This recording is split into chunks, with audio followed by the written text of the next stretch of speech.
Welcome back to Patio Cooking. Today, we got an easy Philly cheesesteak on the Blackstone. Let's get started. So we got a few simple ingredients and all we're using now is just a cheap ribeye steak, some finely diced up onion, Italian loaf of bread right here. I love this stuff. You split this right down the middle, you got two great sub rolls. But anyway, I'm gonna show you how I get this ribeye shaved down real thin. I use a mandolin. A lot of people use a knife, those little deli shredders. Hey, this thing costs 10 bucks and it's gonna do the job. I'll put it on the number 2 setting and all you gotta do is, all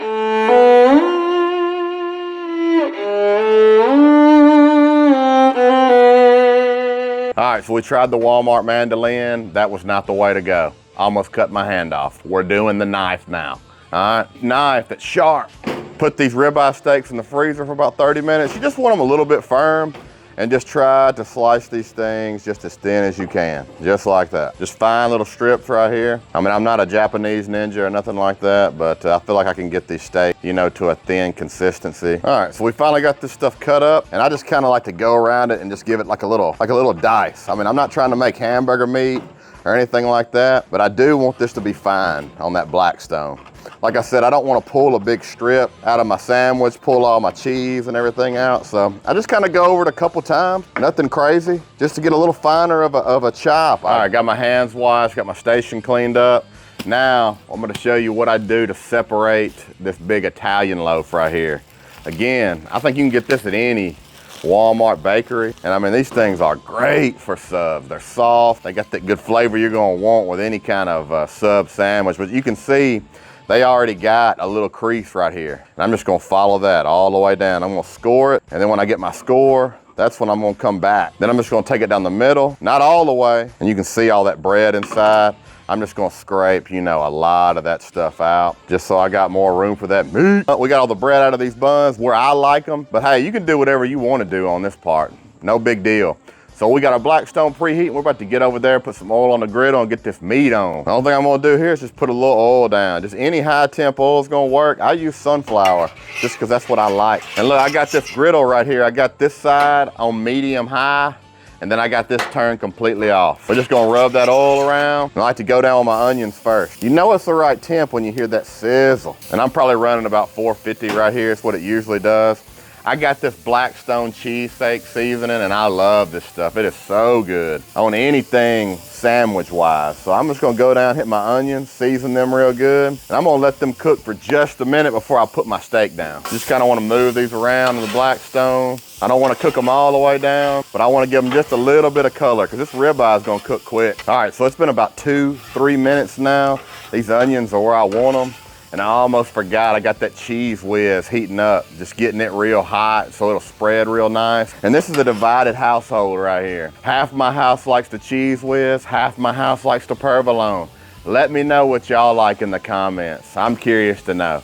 I think that cheese whiz is way too salty. We're gonna go ahead and get our steak down. Oh yeah, just like that. And I'm just gonna let that cook for just a little bit before I add my onions in there and before I season. And like I said before, I got this on a medium high. I don't wanna freaking scorch this stuff, but I do wanna put a good crust on it. I'm gonna let it sit right here, develop a little bit of crust just to get that added flavor, and then I'm gonna start moving this stuff around. All right, so 3 minutes on that side. We're gonna start flipping it over. Oh yeah. We got a little bit of color on that steak, and that's what we're looking for. Now we're gonna combine these onions right here. Oh yeah, we're gonna let them just cook together. I want that flavor to be one. I don't wanna taste onion and then meat. I kinda wanna taste that combo through my sandwich. We can't forget about that whiz right there. We gotta give it a stir. Oh, it's looking real good. I might have to get a bite of that sandwich. You know what I mean? Woo, the sizzle. It don't take these sandwiches long at all. You looking, this is like a 10-minute cook top. Some people say put it on low and barely let it cook. I'm not a believer in that. I think that medium high, medium heat is perfect on these. I mean, you can just see it glistening in the camera. I think you can. Just look how juicy that is. You put that on a roll, put some cheese on it, man. That's gonna be real good. After I let that cook and it's almost cooked through, that's when I'm gonna go ahead and hit it with a little bit of this Blackstone cheesesteak seasoning. Oh yeah, just about that much. It's not very salty, I'm telling you, it's a good little seasoning.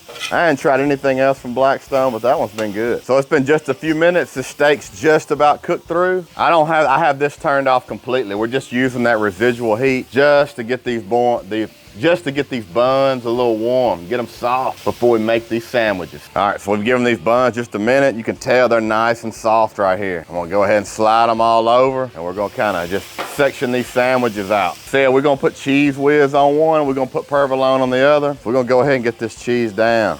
Look at this, oh yeah. We'll add the cheese whiz on top. And this stuff's so hot, I don't think we're gonna have to dome it or do anything. It's gonna melt on its own. We'll just go ahead and we'll add a little cheese whiz on this one just cause, you know, I think it'll be good. Woo, woo. I mean, that's the fire right there. I mean, it ain't my favorite, but I'm not saying I don't like it. I'm gonna have to get me a bite, I promise you that. All right, so now that this cheese is melted almost all the way, I'm gonna go ahead and set these buns on top. Woo, wee.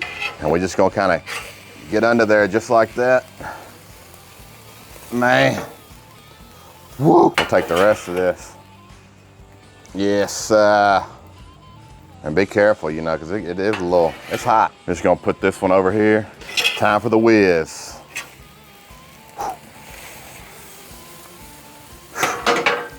Woo. Get these burners cut off, and man, them are some good looking sandwiches right there.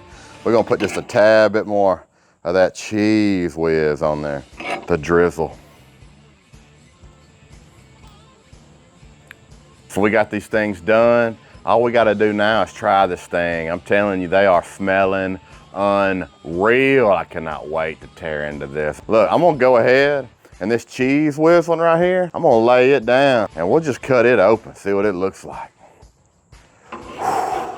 Oh man, and let's just see.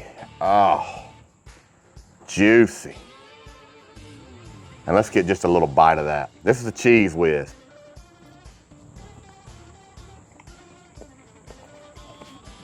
Man, that is good. I really thought that cheese whiz was gonna be real salty and overpowering, but it's really not. I might be a cheese whiz fan after this one. But let's get a bite of this little provolone. Let's see what it's talking about. Woo-wee. Oh, get a little bite. Whoo, it's hot, but it's so good. I'm on the fence still. I like that provolone. I like that old cheap cheese whiz. I'm telling you, hey, you can't beat that. Hope y'all like this video. Thanks for watching. Like, comment, subscribe. Till next time.